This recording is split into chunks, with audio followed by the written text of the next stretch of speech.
Queridos, a paz do Senhor, sejam bem-vindos ao nosso canal. Nesse vídeo nós iremos estudar a lição 2, que tem como título Vem o Fim. Se você ainda não é inscrito no nosso canal, se inscreva, curta, compartilhe, ajude o nosso canal. Utilize também os nossos vídeos na evangelização, enviando para uma pessoa que você conhece.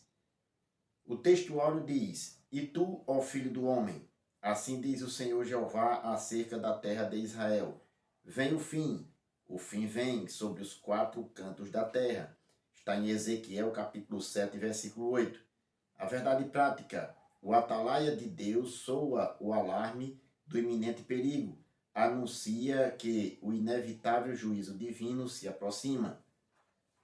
A leitura bíblica em classe encontra-se no livro de Ezequiel, capítulo 7, versículos do 1 ao 10. Nós não iremos ler, mas iremos fazer menção do texto.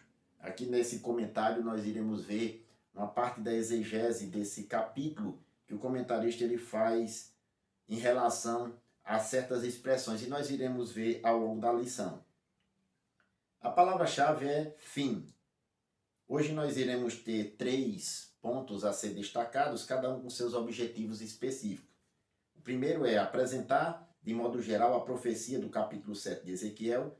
O segundo, enfatizar o sentido, as expressões repetidas sobre o fim e repetição da sentença.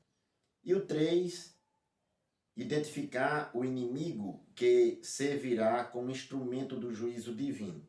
Hoje nós iremos ver algumas expressões sobre o juízo de Deus, o castigo que o Senhor traz sobre o pecado.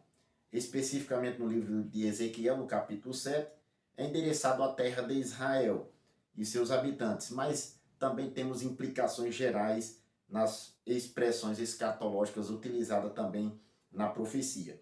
Nós iremos para o nosso esquema resumo, lembrando que ele sempre fica disponível no final do vídeo, seja para fazer uma revisão da aula ou mesmo para ser utilizado na escola dominical devidamente adaptado, se você assim o desejar. Primeiro ponto, sobre a profecia. O número 1, introdução. Nos versículos 1 e 2, a parte A, nós temos essa parte introdutória da mensagem do profeta, especificamente no capítulo 7. Nós vemos, por exemplo, no versículo 1, que temos a expressão veio a palavra do Senhor a mim. Isso é uma fórmula utilizada nas mensagens proféticas. E por Ezequiel não era diferente. Esta expressão, veio a palavra do Senhor a mim, que está no versículo 1, era a fórmula utilizada pelos profetas de Israel.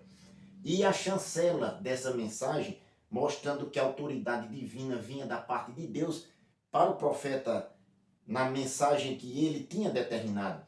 A chancela da autoridade divina. Assim diz o Senhor Jeová. Era a marca das mensagens proféticas do Antigo Testamento. Nós vemos aqui, por exemplo, como Deus ele é a fonte de sua mensagem. Ou melhor, Deus ele é a fonte da mensagem profética do Antigo Testamento. Em 2 de Pedro, capítulo 1, versículos 20 e 21, diz o apóstolo, sabendo primeiramente isto, que nenhuma profecia da Escritura é de particular interpretação, porque a profecia nunca foi produzida por vontade de homem algum, mas os homens santos de Deus falaram inspirados pelo Espírito Santo. Observe, a profecia não foi produzida por vontade de homem algum, e essa vontade aqui tem relação justamente com esta expressão, assim diz o Senhor. Nessa mensagem, ou nessa fórmula da mensagem, nós vemos que ela veio externa, direta e audível para o profeta. Lembrando que no Antigo Testamento, os profetas de Deus, como também o seu povo, eles sabiam da lei de Deus e da proibição de colocar o nome de Deus em vão. Em Êxodo capítulo 20, versículo 7, está na lei de Deus, não tomarás o nome do Senhor teu Deus em vão, porque o Senhor não terá por inocente o que tomar o seu nome em vão. Observe, eles tinham esta preocupação. Se nós fôssemos fazer uma aplicação para a atualidade, nós vemos que muitas pessoas às vezes usam o nome de Deus em vão, dizendo que Deus falou, e às vezes essas profecias, conforme a palavra de Deus, não se cumpre. e quando não se cumpre, o profeta falou em soberba, falou na sua própria pessoa ou na sua própria autoridade, não foi autoridade divina. Os profetas tinham todo um zelo de não usar ou não colocar o nome de Deus em vão. A mensagem para o profeta veio audível e externa, veio a palavra do Senhor a mim, conforme o versículo 1. O número 2, a extensão. Na extensão da mensagem, nós vemos no versículo 2, a parte B. Primeiro, ao povo de Israel, no versículo 2, a parte A. Observe, e tu, ó filho do homem, assim diz o Senhor Jeová, acerca da terra de Israel. Ou seja, a mensagem era direcionada ao povo, mas não parou somente para o povo. Observe o versículo 2, a parte B, conforme vai no contexto da mesma mensagem. Vem o fim vem sobre os 4 cantos da terra. Esta expressão escatológica mostra a dimensão ou a extensão da mensagem, não somente para o povo, mas para toda a terra. Uma dimensão escatológica é mostrada nesta expressão. O fim vem sobre os 4 cantos da terra, para se referir a toda a terra. O número 3, quando? O tempo exato da profecia nós vemos no versículos 3 e 8, a parte A, com a palavra agora, mostrando a iminência do fim. E a expressão ela é repetida no versículo 8 com o advérbio depressa, para mostrar a urgência da mensagem, a urgência da profecia. O comentarista ele faz um apontamento ainda mostrando que o verbo hebraico vir aparece 10 vezes neste curto trecho da profecia. Em 4 delas a ação está em andamento. Observe nos versículos 5, a parte B, a expressão eis que um só mal vem.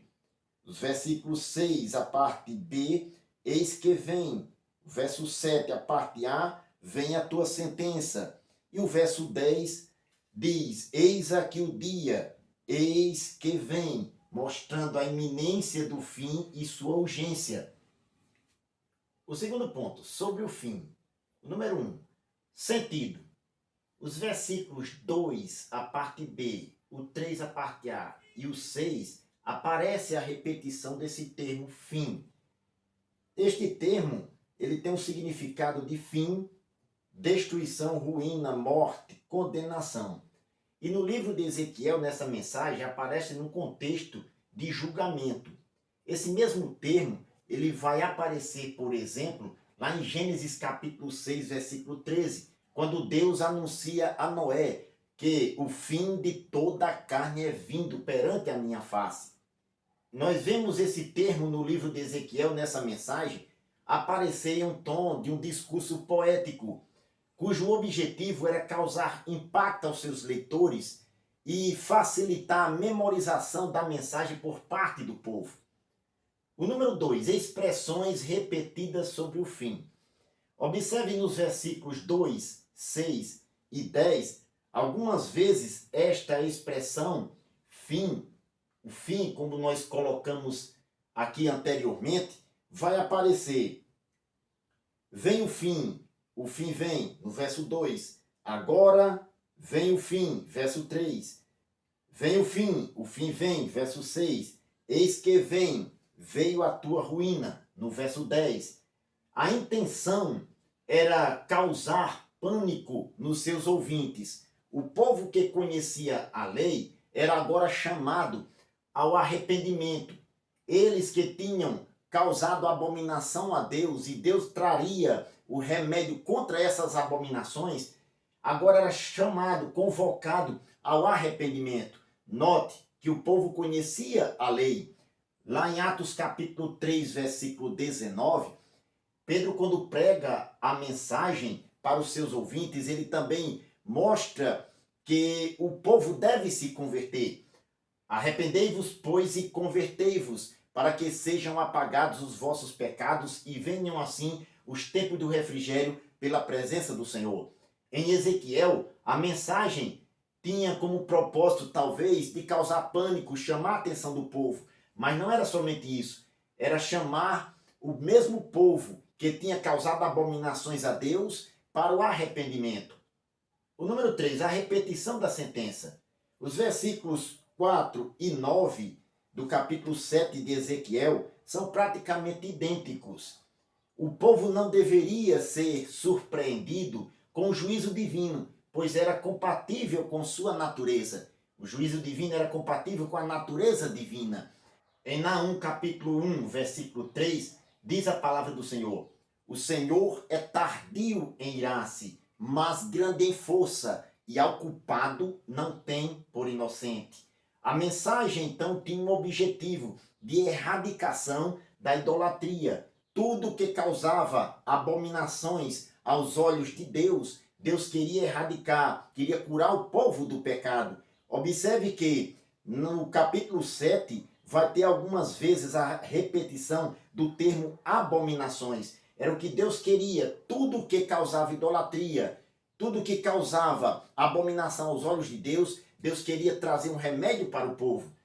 Em Eclesiastes capítulo 12, versículos 13 e 14, diz a palavra do Senhor: de tudo que se tem ouvido, o fim é: teme a Deus e guarde os seus mandamentos, porque este é o dever de todo homem. Porque Deus há de trazer a juízo toda obra, até tudo que está encoberto, quer seja bom, quer seja mal. Deus há de trazer juízo contra o pecado da humanidade. Tudo que está encoberto está patente aos olhos de Deus, e Deus trará a juízo. Deus há de julgar o pecado do mundo. Veja que a mensagem não era somente para a nação de Israel, é para os quatro cantos da terra. Em um tom escatológico, a mensagem também serve para nós. Abrimos os nossos olhos. Tudo o que fazemos, quer seja bom, quer seja mal, Deus há de trazer a juízo toda obra. Bendito seja o nome do Senhor. O terceiro ponto, sobre o inimigo. O número 1, já floresceu a vara. Versículo 10. Esse termo vara, existem algumas interpretações. A mais plausível para o contexto é que se aplica ao rei Nabucodonosor. Seria um instrumento de Deus para disciplinar o seu povo por conta das suas abominações.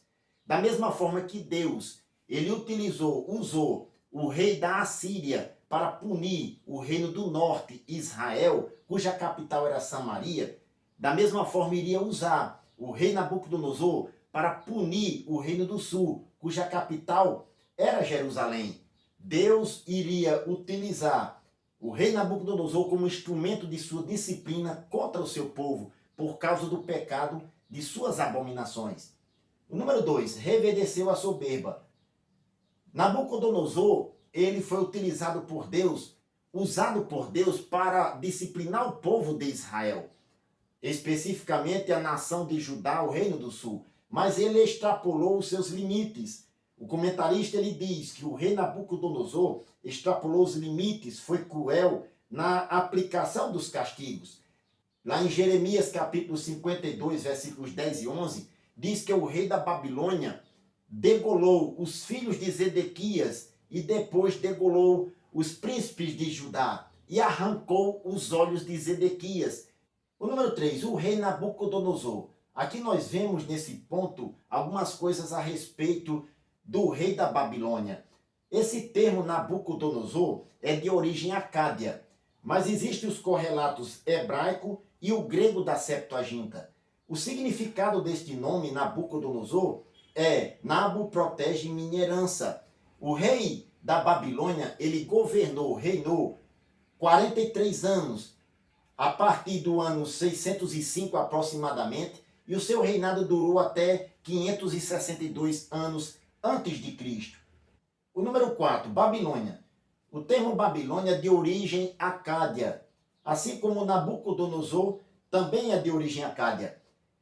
E tem os seus correlatos na língua hebraica e na tradução grega do Antigo Testamento, a Septuaginta. E o significado é portão de Deus. Observe que tanto o termo Babilônia, portão de Deus, como Nabucodonosor, Nabu protege minha herança, mostra que esta nação também era religiosa. Apesar de não ter o Deus de Israel, o único Deus verdadeiro, eles também demonstravam, pelos nomes, por essas expressões, certa religiosidade. O termo Babilônia tanto abrange o país como sua capital. E esse termo, em sua origem no hebraico, é Babel. Em Gênesis capítulo 10, versículo 10, diz que Babel foi o princípio do reinado de Nimrod. Está na sua origem, na origem do termo Babilônia. Louvado seja o nome do Senhor. Queridos, nesta lição nós aprendemos que os julgamentos de Deus na história mostram, de fato, que o pecado não fica sem a devida punição. A única forma de escapar da punição de Deus contra o pecado é por meio do arrependimento. Como no Antigo Testamento, Israel não tinha desculpa porque tinha lei, tinha os profetas e tinha os sacerdotes para ensinar a lei. Da mesma forma, eles não tinham também desculpas para se livrar do juízo divino. Que nós possamos aplicar aos nossos dias, sabendo que temos a palavra de Deus, que nos alerta para o perigo iminente do juízo final. E saber que o Senhor é o supremo juiz e Ele é quem retribui a cada um segundo a sua obra. Que Deus o abençoe em nome de Jesus.